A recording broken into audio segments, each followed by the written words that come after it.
susunod na programa ay rated G. Ito ay pwede sa lahat ng manonood.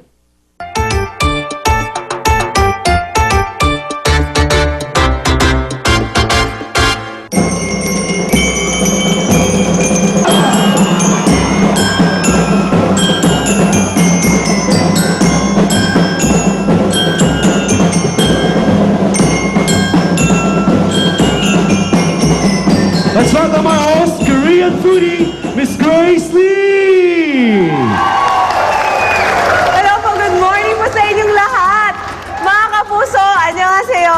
Punong-puno ng saya at sarap ang araw na ito kasama ang ating mga kapitbahay mula dito sa Barangay Santolan, Pasig! Welcome sa pinakamaningning na cooking show on TV. This is San Miguel Pure Foods Cooking with the Stars. At para bigyan tayo ng new, delicious, and easy-to-prepare recipes na pwede niyong ihain sa inyong mga tatay ngayong Father's Day, we have with us one of the top chefs of San Miguel Pure Foods, Chef Martin Del Prado. Hi, Chef! Hello, hi, good morning. Alam ko excited na kayo na ipakilala ko sa inyo ang cooking star for today.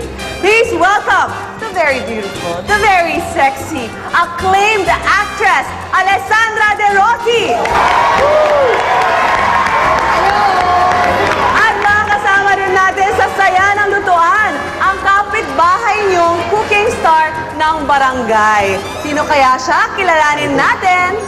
Ang galing sa pagluluto, minana pa sa kanyang lola. Siya ay natuto sa kanilang maliit na karinderya. Sa Barangay Santolan, siya ay kinoronahan. Nareyna ng adobong manok at baboy na ubod ng linamnam. Sa araw na ito, gusto niyang pasayahin ang kanyang husband. Kaya naman ang imbitasyon namin, kanyang pinaunlakan. Masarap na katandem ng beer, kanyang matututunan. Original recipe mula sa San Miguel Pure Foods na kanyang unang matitikman. Siya ang cooking star ng Barangay Santolan, Mommy Carlota Avena.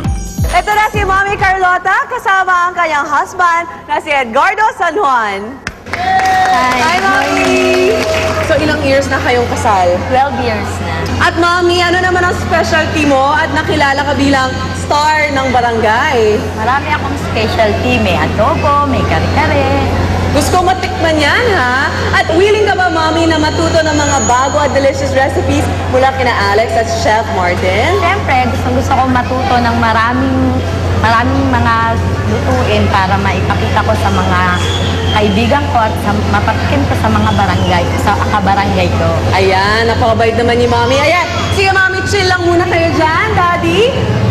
Panoorin niyo maigi ang dalawang recipes na gagawin namin na bagay para sa celebration ng Father's Day. Eh, Alex, ang lulutuin natin, bagay sa beer.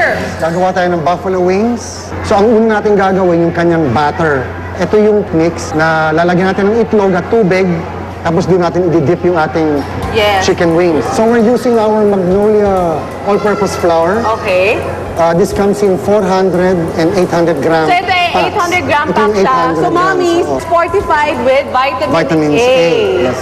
So ang nilagay mo, Chef, na dinagdag mo ngayon sa flour ay Ay, cornstarch. Tapos ngayon ito ang ating garlic powder, asin, paminta. Alam niyo ba, Magnolia all-purpose flour, you can partner in the kitchen with anything talaga. Napaka-convenient gamitin. Alam niyo ba na ating Magnolia flour talaga naman galing sa high-quality wheat at makakakuha rin kayo ng vitamins from the flour. So ito, i-chill natin to, Chef, kasi kailangan malamig siya. Tama. Okay, so I'll chill it in the ref. So, ang next natin gagawin ay yung ating sauce. Gagamit tayo ng Magnolia Butterlicious. Tutunawin natin to. Tapos dagdag lang tayo ng dagdag ng ano. Ganyan? Yes. Hot Exciting! sauce, yung ating cayenne pepper. Okay. Sa Magnolia Kitchen Station, lahat ng kailangan mong parte ng chicken, naka-ready na siya. Meron ako dito uling isang bag. May lamang Magnolia all-purpose flour, Okay. salt, and pepper. Ito yung magiging parang breading natin. So, papakita ko sa inyo, no, yung gagawin ko. Ako Shake, magdidip. shake. Okay. Tapos laglag sa loob. Damihan nyo na as much as possible. Okay, so tulungan okay. kita doon, chef. Okay, then Okay. shake. Yan, ganyan. Tapos sige. Shake, shake. Yeah. Yan. Wow, ang ganda niya tignan. Tingnan natin kung mainit na yung ating harina. Ayan, mainit na siya. So, ifo-fry natin itong mga 10 to 15 minutes Okay. hanggang maging golden brown, no? Ito po yung Okay na. ating finished product. And then, Lalaglag lang natin ito dito. okay, chef. Tapos, Ay, coat mo siya. ito-coat mo siya. Tapos from here, pwede nyo lang ilagay sa serving plate. Oh, let me do it. Yeah, okay, you can do that. Ano naman ang second recipe natin, chef? Monterey Coffee Rub Breakfast Steak. Ito yung pangtapa pala. Yes. So, naka-slice na siya, ready to go. Yes, maninipis ang hiwa. Sarap.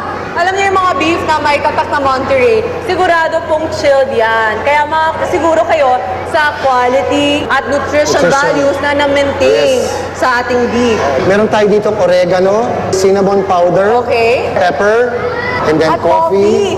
Let's add some honey. Sarap, nagugutom na ako. Ren. At saka olive oil. Kung wala kayong olive oil, pwede na rin ng Magnolia Nutri-Oil. Siyempre, very Vegetable oil. nutritious naman kasi ang ating Yes. vegetable oil. Tapos pakimix lang, please. Okay. Ang Sunmix coffee po na nilagay natin is the most sulit coffee mix brand in the market. Alam nyo ba yan? Good tasting and quality product at a very affordable price for 4 pesos only